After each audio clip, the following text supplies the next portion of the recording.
here are some things that you should consider if you have bought a motorcycle. Hello, ladies and gentlemen, welcome back to another video. So, if you have not already seen the first previous video I did before this, it was regarding the COE pricing of Singapore, which has gone down tremendously. So, in today's video, we'll be focusing on something else. It will be things you should consider buying if you have a motorcycle or you are considering to buy a motorcycle. These are some things or accessories that you should consider buying if you were to buy a motorcycle. So I've listed four things. So these are probably the top four things. There are a lot of other things which I would put in another video, but we'll just keep this. We're just gonna keep the video short and simple. So we're gonna talk about four things, which is the phone holder, a box, extra helmet, and a camera. Okay. Now I'll explain why these four are things you should consider to buy if you own or are gonna own a motorcycle. So first off, we're gonna talk about the phone holder now. Why a phone holder?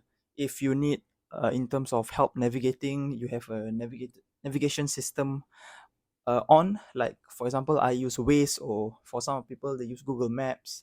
So it's always nice to have that phone holder holding your phone at your handlebar, because I've had experiences where I had to constantly either ask my pillion if we were going anywhere, or I would have to like take out my phone and be like, okay, am I going the right way, or is there a landmark which I need to focus on? So definitely a phone holder will be helpful also, in case if there is like any emergency call or anything, you'll be like, oh, okay, somebody called me, I need to stop at the side for a while.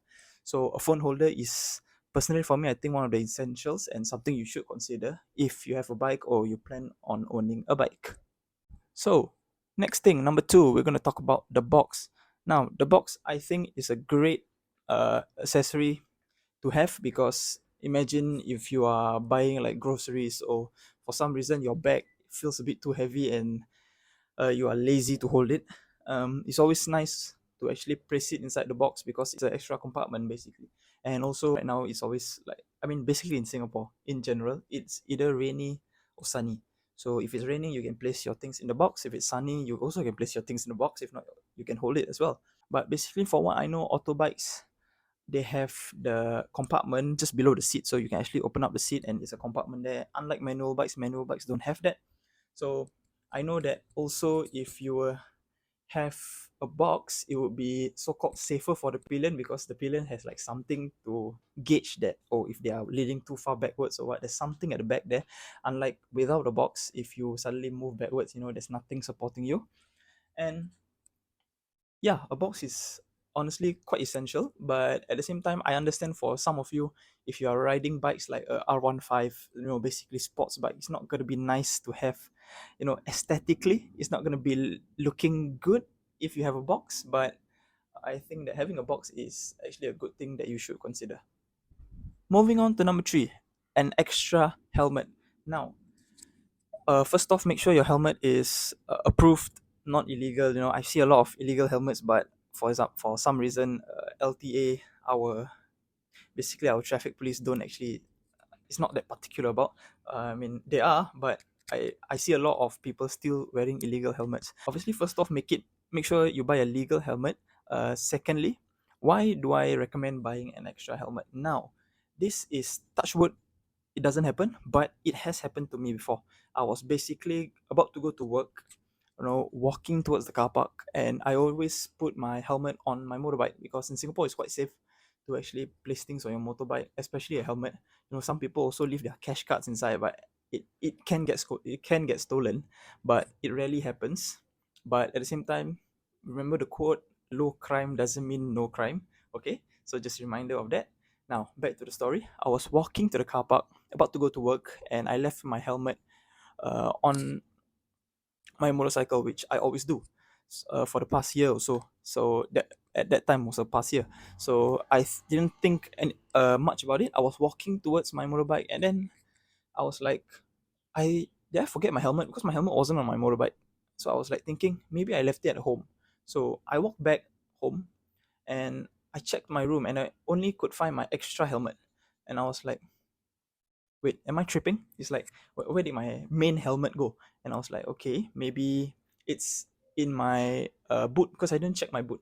Usually I will put it, but it's quite rare that I will put my helmet in my boot. So I was like, okay, I'll check my boot then. it's not there as well. Obviously, two things could happen.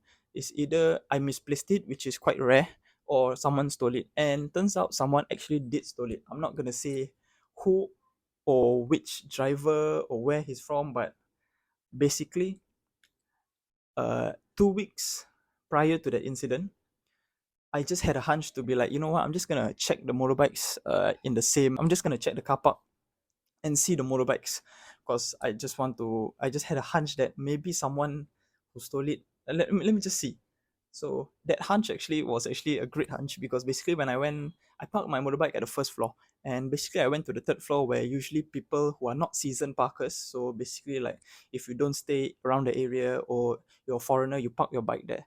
So when I went up, I saw this bike and I saw a helmet on it. Now, funny story. Basically, one unlucky time before this incident, my helmet, a bird actually shat on my helmet at the inside padding, and I had to take that padding out. So there's like a missing padding, and also the fact that I dropped my helmet quite a few times, so the screw on one side actually is missing. So when I went up to the helmet, it looked like my helmet, but I was assuming it was my helmet, but at the same time I was like, maybe it's not. Then I examined the helmet on that motorbike even further. So I took it and I was like looking, and I'm like, there's a missing screw. And I went to check the inner part of the helmet, and there was a missing padding as well. So I was like, this is 100% my helmet.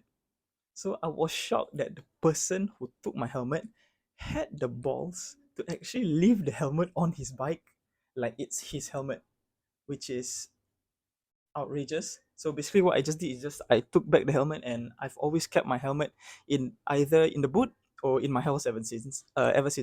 So that's why personally I think having an extra helmet is crucial, because if you're just unlucky and a bastard decides to steal your helmet, you always will have an extra helmet.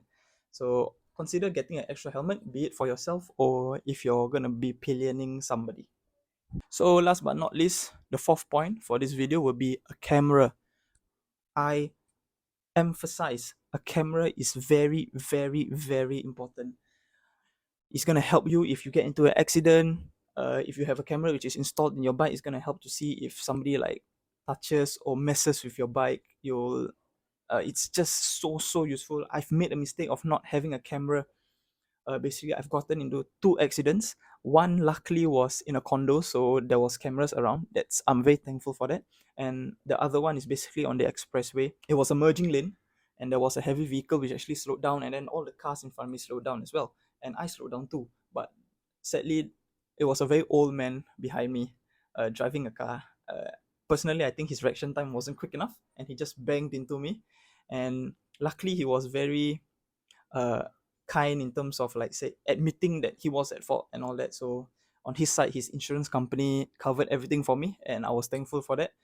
Because you will definitely experience people who, even though they are at the wrong, they will be very persistent and in denial like that, basically. So I was thankful that he was very nice, very kind, and easygoing as well. So that was two incidents which I regretted not having a camera. Now, it doesn't matter what kind of camera you want to buy. You want to buy those basic cameras at the side which cost like $99, or you want to be fancy and buy like a GoPro Insta360, or like a DJI, if I'm not mistaken, that's the other company. So those kind of fancy, maybe 360 cameras, that's really up to you. But just have a camera, because it will help you in terms of uh, proving your innocence. That's one, or even keeping yourself safe. All right. So basically, a camera is essential, and definitely something you should consider buying if you want to save yourself a lot of money and a lot of time, honestly speaking. And guys, that's all for today's video. Hope you guys enjoyed the video. I'll be making like a part 2, because there are other things that you should consider buying if you own a motorbike or you want to buy a motorbike. So I'll make a part 2, and hope you guys enjoyed this video. Make sure to like and subscribe. And until next time, I'll see you guys in the next video. Peace.